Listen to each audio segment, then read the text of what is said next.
विधानसभा election 2025 में MIM chief Asaduddin Owaisi साहब ने राजद पर हमला बोलते हुए कहा कि अब एकतरफा मोहब्बत नहीं करेंगे। कुछ दिन पहले ओवैसी की पार्टी का नेता आरजेडी को खत लिखकर एमआईएम को गठबंधन में शामिल करने की मांग कर रहे थे, लेकिन राजद के तरफ से कोई जवाब नहीं मिला।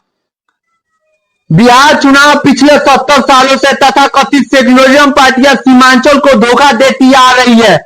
ना तो यही गरीबी दूर हुई, ना ही स्कूल बने और ना ही बेरोजगारी का कोई हल निकला। अब बड़ा सवाल यह है कि सीमांचल की आवाम अपनी अलग लीडरशिप खड़ा करेगी या फिर उसी दलाली में फंसी रहेगी। यादव जी कह रहे हैं कि लोकसभा में हम मोदी की वोट करते हैं सिर्फ मुसलमानों की वजह से, हिंदुत्व की खातिर। इधर अब्दुल को सेक्युलरिज्म का ऐसा बुखार है कि वैसे इन्हें बीजेपी का सहयोगी दल लगता है। मुसलमानों का 1% भी वोट ना पाने वाला मुसलमान के 100% मुद्दों पर सड़क से लेकर सांसद तक उठाने वाले सवाल का नाम बैरिस्टर असदुद्दीन ओवैसी साहब है। तो हमारे तमाम एमआईएम के प्रत्याशी बिहार में इलेक्शन लड़ रहे हैं।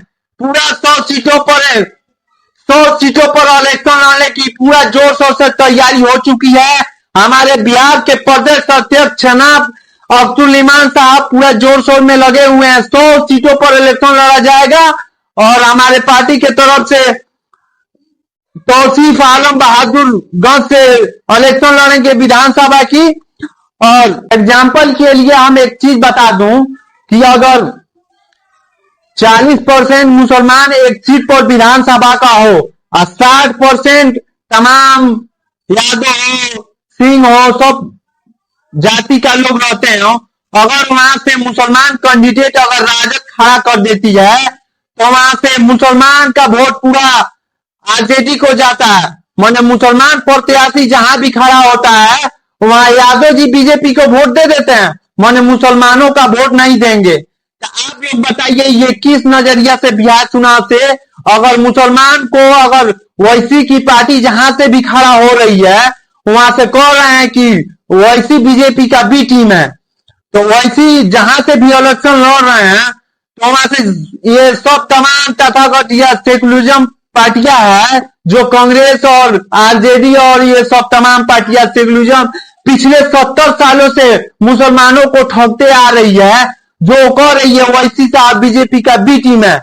अगर बिहार में इलेक्शन ओवैसी साहब लड़ रहे हैं तो ये तमाम पार्टियां बिहार प्रदेश अध्यक्ष जनाब अब्दुल इमान साहब एक खत लिखते हैं और आरजेडी कार्यालय पे जाकर कहते हैं कि एमआईएम से गठबंधन आप कर लीजिए, तो ये साफ साफ इनकार कर देते हैं कि गठबंधन हम नहीं करेंगे।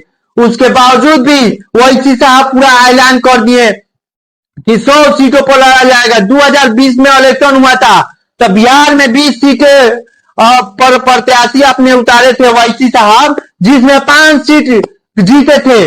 उसमें से 4 विधायकों को तोड़ने का काम किया ये आरजेडी। ये मुसलमानों का लीडरशिप खड़ा नहीं होने चाहते हैं और मुसलमानों को लीडरशिप खत्म करना चाहते हैं। तो हम ये कहना चाहते हैं पूरा बिहार के लोगों को, मुसलमानों को पूरा एकजुट होकर एमआईएम पार्टी को वोट दे। ये तमाम सेकुलर पार्टियां तथा कथित जो कहती है ओवैसी साहब इलेक्शन नहीं लड़े, तो ये मुसलमानों में भड़काते हैं ओवैसी साहब के खिलाफ कि वो बीजेपी का बी टीम है, यानी इनको लगे कि ओवैसी साहब बीजेपी का बी टीम है मुसलमानों को, और ये वोट हमको राजद और आरजेडी और कांग्रेस को वोट करते रहे। ये मुसलमानों को बीच भड़काते हैं और ये आपको वोट लेते हैं, आपको चुतिया बनाते हैं। तो जैसे इस तमाम तथाकथित सेक्युलरिज्म पार्टियां से आप बचिए और ओवैसी साहब को एक एक वोट देके तमाम लीडरशिप का अपना मजबूत कीजिए और भारी मतों से आप एक एक वोट करिए। अगर एमआईएम को वोट करते हैं तो आपका लीडरशिप मजबूत होगा।